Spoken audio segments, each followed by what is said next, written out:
Everyone knew him as one of the most popular guys in my high school, but no one realized he was being stalked by the Hat Man. Welcome to Vibration State. I'm Jason Dale. What I experienced in high school gave me a glimpse of something that changed how I view the world that we live in. I'm going to share my story with you over the next 3 episodes and then give further analysis in episodes part 4 and 5.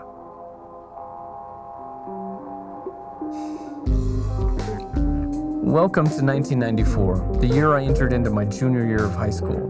I was introverted, I was shy, I just wanted to blend in and not be noticed by anyone. But all that was about to change for me because I had just got a customized 1985 Chevy Camaro for my 16th birthday. It was beautiful, cherry red, deep dish racing rims, racing tires, big chrome pipes on the back. So I knew I had to start preparing myself for all the attention this car was about to attract.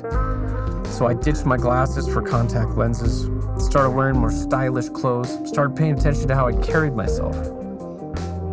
I was optimistic that this was going to be my breakout year.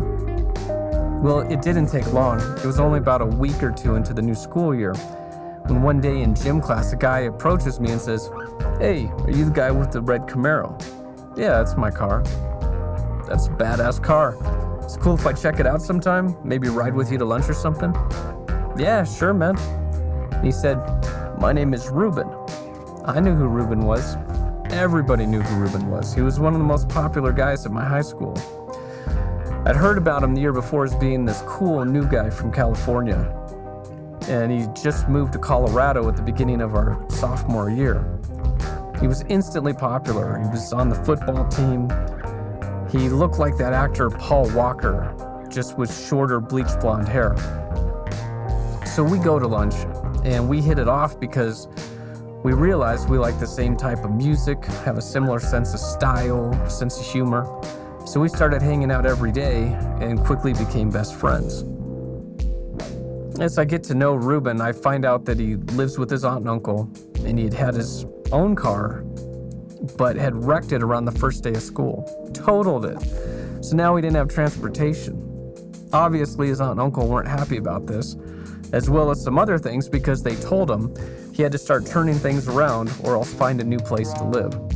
So I think Ruben saw me as someone who could provide stylish transportation, but could also keep him out of trouble because he knows I don't do drugs, I don't drink, don't smoke, don't like to party.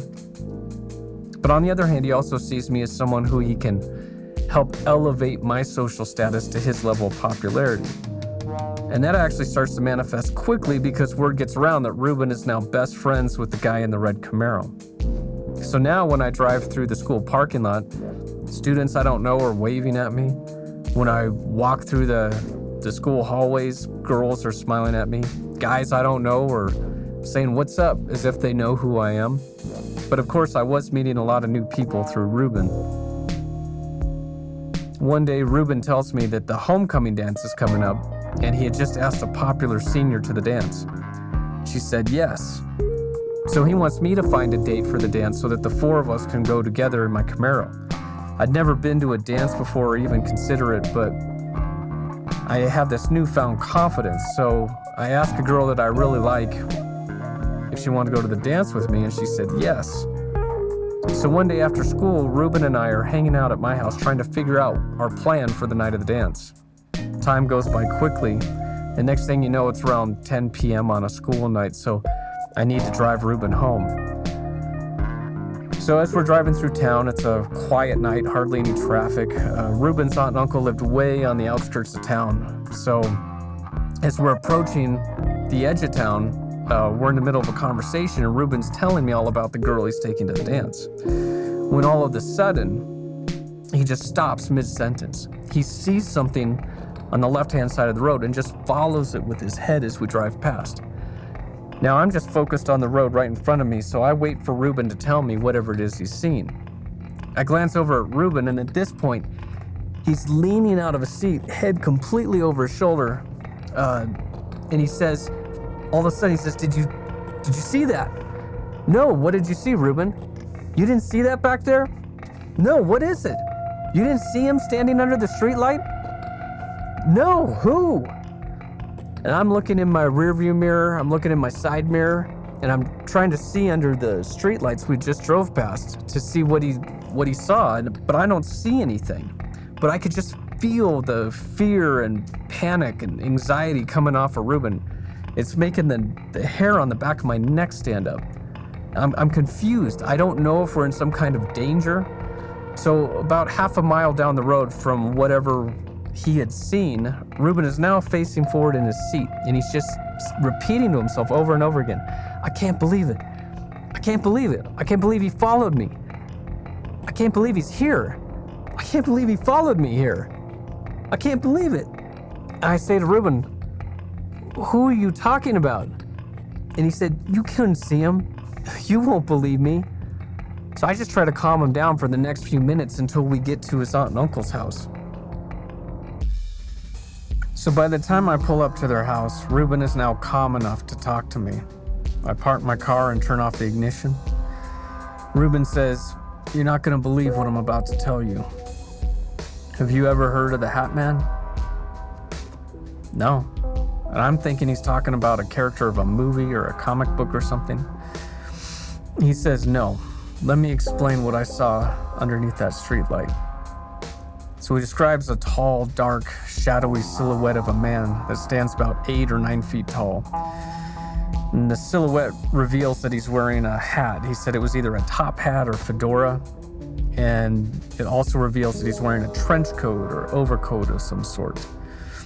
He said the only thing he could compare it to was with a well-known professional wrestler at the time known as The Undertaker, which kind of helped me to visualize what he's talking about since I knew who The Undertaker was.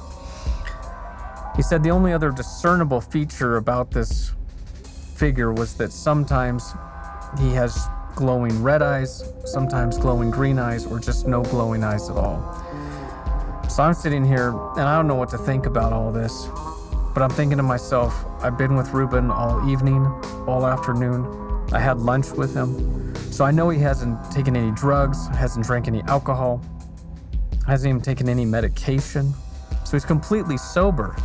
But whatever this Hat Man is that he saw has obviously traumatized him. So I just continue to listen. He tells me that back when he lived in California about 1.5 to 2 years earlier, around 1992, he was hanging out with a group of about 6 guys who were all friends. They would hang out on the beach at night. They would build bonfires, listen to music, drink and do drugs, just hang out. Well, one night, one of the guys from the group brought a book of magic spells and thought it would be cool if the group could try to perform some of the rituals in the book. And the other guys agreed and said, yeah, that sounds like fun. Let's try it. So they look at these rituals and realize that they call for animal sacrifice. So Ruben regretfully tells me that they go out and they abduct some stray cats in their area and perform some of these rituals on them. I wish I would have asked Ruben what the intention of the rituals were, but the outcome was that each one of these guys started seeing this tall, dark, shadowy figure of a man following each one of them, usually at night while they were alone. Ruben said it would just make its presence known, observe them, basically just scare the hell out of them. And as far as I understood, it never said anything to any of the guys, didn't harm any of them. But they all started to talk about it and realized quickly that they were seeing the same thing, but no one knew who it was or what it was. But they were all sure that they were seeing this as a result of these rituals. Now, one of the guys, he had told some other people about what he was seeing, and someone told him that this entity you're talking about sounds like the Hat Man. Now, you got to remember, this was 1992. This was before the internet, before we had easy access to information. So back then, you'd be lucky to walk into a library and find a book about this, or in this case, to find someone who could actually provide information by word of mouth. So Ruben started seeing the Hat Man around his house, and of course it was scaring him, traumatizing him. He finally tells his mom about it, And she actually believes him because apparently she had seen the Hat Man once or twice around the house as well. Now she's starting to understand why she had seen it. And at this time, Ruben had also been getting in trouble at school and was getting in trouble with these guys he was hanging out with, and they were just a bunch of troublemakers. So things were kind of going downhill for Ruben. So his mom had the idea to send him to Colorado to live with his aunt and uncle. So now it had been over a year in Colorado, and Ruben hadn't seen the Hat Man up to this point. He thought he had left all that behind in California, but now he's sitting in my car in complete despair, realizing that moving over 1,000 miles away wasn't enough to get rid of this thing. So he tells me he doesn't know what to do about it. Now my background, I was brought up in a church. So from my perspective at that time was that this must be a demon. The only thing I knew what to do was to pray. So I asked Ruben, do you want me to pray with you? And to my surprise, he said, yeah. So I pray with him, and afterwards he thanks me and says he feels better. He said he knows there's good and evil, and he believes in God.